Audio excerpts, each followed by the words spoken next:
Pozdrav tebi, Bane Kuline. Vlastela iz Dubrovnika je stigla. Neka uđu.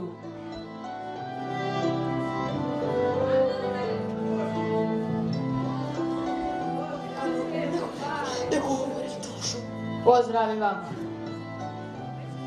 Ja, Ban Bosanski Kulin, obećavam tebi, kneže Krvašu i svim građanima Dubrovčanima, pravim vam prijatelj biti od sada i do vijeka.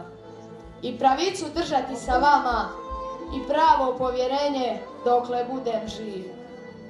Svi Dubrovčani koji hode kuda ja vladam, trgujući gdje god se žele kretati, gdje god koji hoće, s pravim povjerenjem i pravim srcem, bez ikakve zlobe. A šta im ko da svojom voljom kao poklon. Neće im biti od mojih časnika sile i dokle u mene budu, davat ću im pomoć kao i sebi, koliko se može, bez ikakve zle primisli. Neka mi Bog pomogne i sve sveto evanđelje.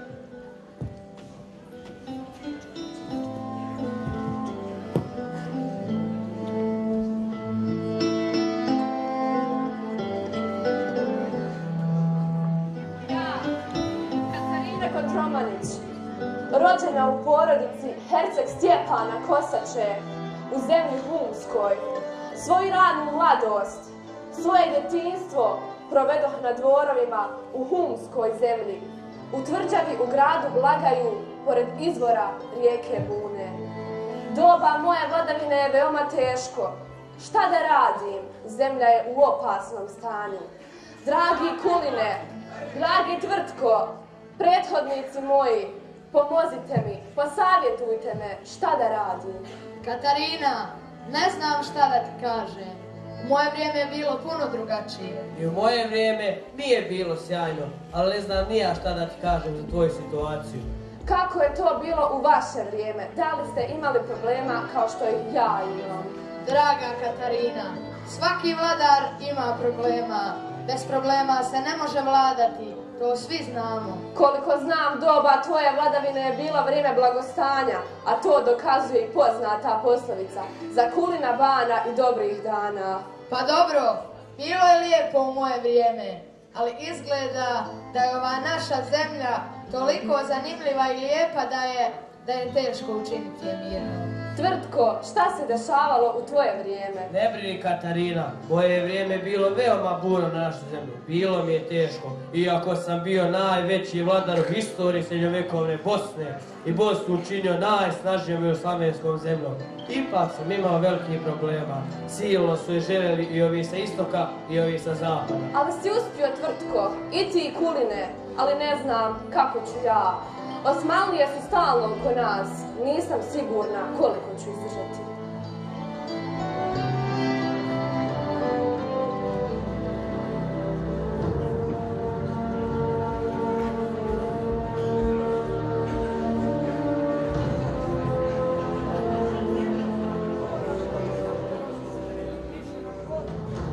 Nije dobro, naša zemlja je zaposlena.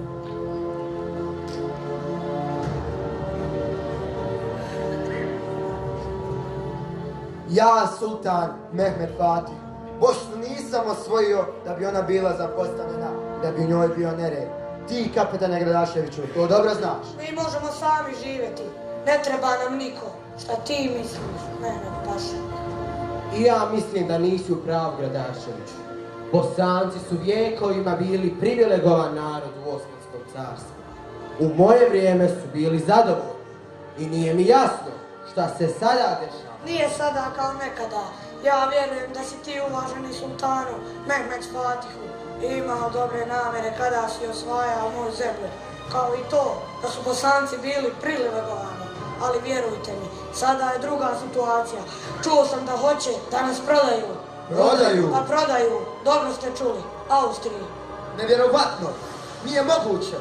Moji ljudi su ginuli za ovaj narod, a sada prodati nemoguće.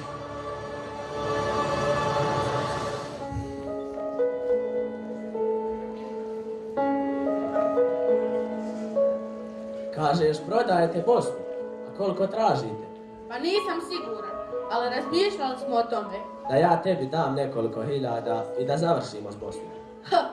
Daj koju par, i eto ti Bosna. Nije mi jasno zašto ovakvu zemlju prodaše za ovako male pare. Kakva je ovo zemlja uopće?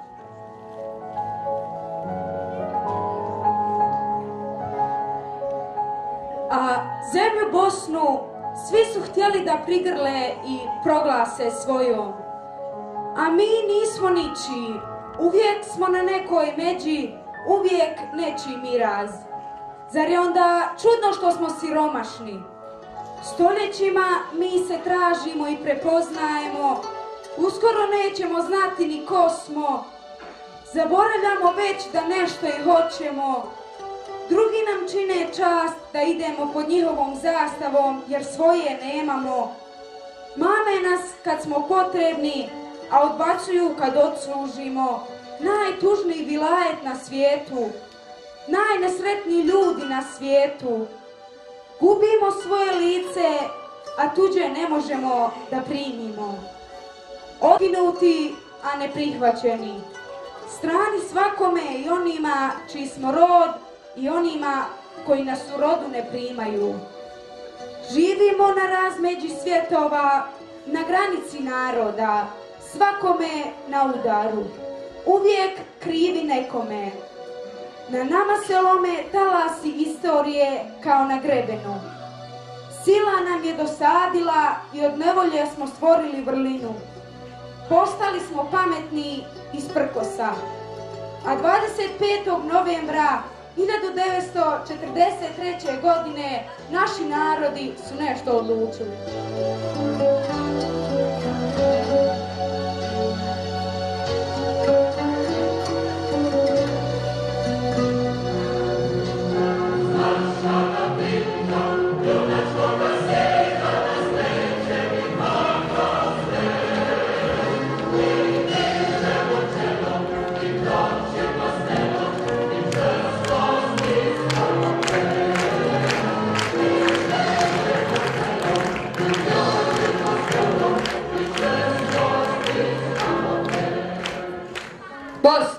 Bosna i Hercegovina nije ni srpska, ni hrvatska, ni muslimanska, nego je i srpska, i muslimanska, i hrvatska.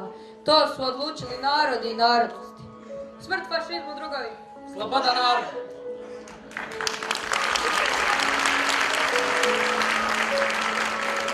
A da se nasrtanje na Bosnu i Hercegovinu nije zaustavilo ni tada, najbolje potvrđuje sjednica Ustavotvorne skupštine Demokratske federativne Jugoslavije u Beogradu 1946. godine.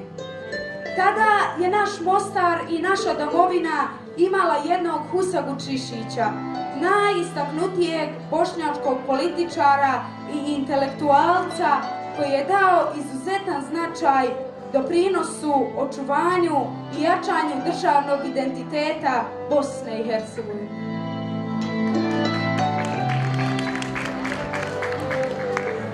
Zašto, drugovi, u grbu Jugoslavije nedostaje 6 baklja, jedan narod? Ta baklja je simbol jednog naroda, jedne republike, jer svakako postoji 6 republika. Mi, Bošnjaci, smo narod koji se borio za Jugoslaviju i mi imamo svoj jezik kao i ostali narodi. Vi se morate opredijeliti kao Srbi, Hrvati ili budite neopredijeljeni. Jedna vjerska grupa kao vi ne može biti predstavljena na simbolu koji simbolizira državu i narode. Nama Bosancima, kao nesumnjivom izdankom i starih Bošnjana, ostavili su pravo da se zovu muslimanima s prozirnom tendencijom, da nam znak toga u svim danim zgodama i nezgodama ospore pravo riječi u državno-pravnih pitanja naše domovine Bosne i Hercegovine.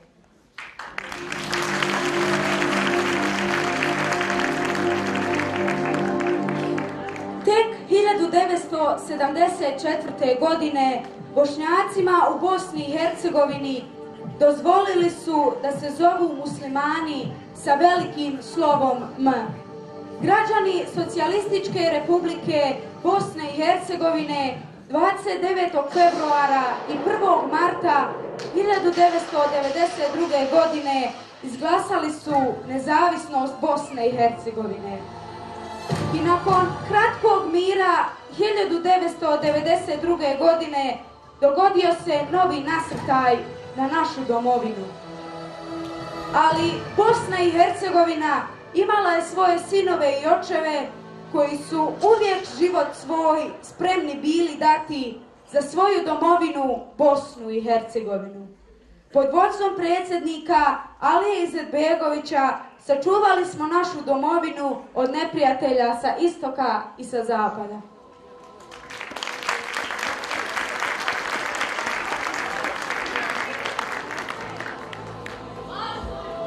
Sile koje nasrću na Bosnu umorit će se. Mi se nećemo umoriti. Bosna nije samo parče zemlje na brdovitom Balkanu. Za mnoge od nas Bosna i Hercegovina je ideja, san o zemlji na razmeđu svjetova, na velikoj granici između istoka i zapada.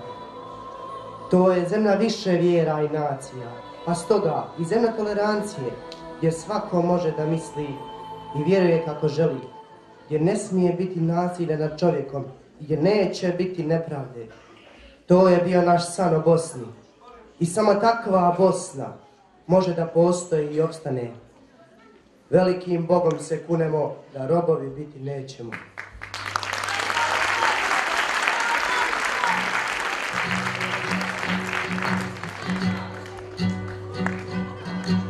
Tamo gdje je sunce, tamo gdje su zvijezde, tamo gdje je nebo bez oblaka,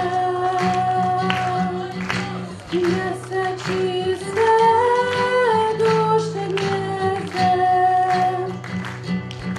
gdje se oči odmiču od mraka.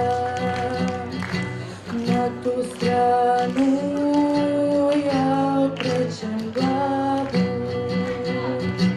u te dvore glas me zove, sklapam oči, pružam ruke, pustim snove da zaplove. Ne bi sjala ovako jako, ova moja lepa Avlija. Ja bi svjetlo zvao mrakom, da te nije Alija. Slutio sam riječi, slutio sam pjesme, mislio sam grijeh je da se ne smije, mislio sam nema ko da sluša, ima kako nema sluša moja duša. Ne bi sjala ovako jako, ova moja lepa Avlija. Ja bi svjetlo zvao mrakom, da te nije Alija. Ne bi sjala ovako jako, ova moja lepa Avlija. Ja bi svjetlo zvao mrakom, da te nije Alija. Da te nije Alija. Da te